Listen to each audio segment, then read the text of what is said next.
નમસ્કાર મિત્રો આજે ખરેખર વાત કહેતા ઘણું ખરું થાય કે લોકો ક્યાંક ને ક્યાંક ફસાવાનો પ્રયત્ન કરતા હોય, ખાસ કરીને લેડીઝોને આગળ કરવી અથવા હામાવાળાને ભીં પડે ત્યારે પોક્સો એક્ટ મુજબ એટલે કે બાળકીને આગળ કરવી અને પોતાના ષડયંત્રને અંજામ આપવું.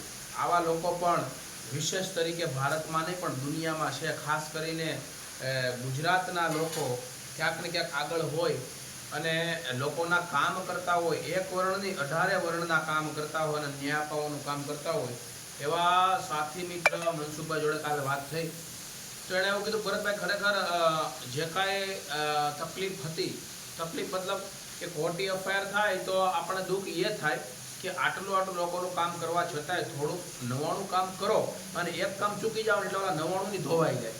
એટલે આવી જ રીતે એક લેડી છે, એનું દામા નામ કરે, મને તો નામ એનું યાદ નથી રહેતું, એની સરનેમ દામા હશે કે 2-4 વ્યક્તિને ટાર્ગેટ કર્યા, હની ટ્રેપ કરવાનો પોતાનો અને લુખા તત્વ એના બેકગ્રાઉન્ડ પાછળ કામ કરે. આ લેડીઝ એકલી ના હોય, આની પાછળ કોક હશે. એટલે એની અનુસંધાને મનસુખભાઈ ઉપર એફઆઈઆર દાખલ થઈ. એફઆઈઆર દાખલ થયા પછી જે તથ્ય હતી, સાચી હકીકત ઓડિયોના માધ્યમથી ઘણા લોકો એના જે વિશેષ તરીકે જેના અહેવાલ કહેવાય, જેનો રિપોર્ટ કહેવાય, જેના વિચારો આપ્યા અને ક્યાંક ને ક્યાંક મનસુખભાઈ ખરી રીતે પોતાનું ફેમિલી સાથે, મનસુખભાઈના છોકરાના ઘરે 2 વર્ષનો 1.5 વર્ષનો છોકરો છે.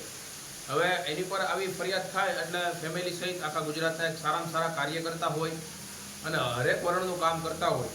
અમે કરીએ જ છીએ. દલિત સમાજના કોઈ પણ કાર્યકર્તામાં તમે જોજો ઊંચ નીચ ભેદભાવ નહીં હોય.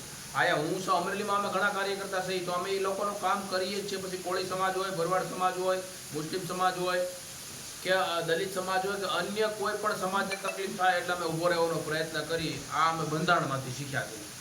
એની અનુસંધાને એફઆઈઆર થઈ એટલે આપણે એવું નક્કી કર્યું હતું કે કલેક્ટર કચેરી રાજકોટ એમને કલેક્ટર સાહેબને રૂબરૂ આવેદનપત્ર આપી, એસપી સાહેબને મળી, ગ્રામ્ય એસપીને, અને આનું જે હકીકતમાં ઊંડાણપૂર્વક જે આની તપાસ થાય. પણ હાલ પૂરતું જે કાંઈ છે એ કોરોના સાંગાણીમાં ફરીવાર મનસુખભાઈ અરજી કરતા તથ્ય હકીકત સામે આવી એટલે હાલ પૂરતી જે કાંઈ તપાસ કર્યા છે એની ધરપકડ કરવા નહીં, અથવા સામેવાળી વ્યક્તિ જે લેડીઝ છે ખરેખર ચારિત્રહીન હોય અને પોતે એનું મનમાં શું હોય એ તો એ ખુદ જ જાણે. એની અનુસંધાને 25 તારીખે 25 ઓગસ્ટે આવેદન દેવાનું નક્કી કર્યું હતું. પણ પછી એવું નક્કી કર્યું કે ભાઈ હવે આપણી પણ ફરિયાદ અરજી છે સ્વીકારી લીધી છે અને જે કાંઈ આપણી ડિમાન્ડ છે એ ડિમાન્ડને હાલ પૂરતી ઊભી રાખવામાં આવી છે. એટલે આપણી તરફેણમાં અત્યારે વાત છે. તો એની અનુસંધાને જે કાંઈ આવેદન દેવાનું તેને આપણે વાઇન્ડ અપ રાખ્યું છે.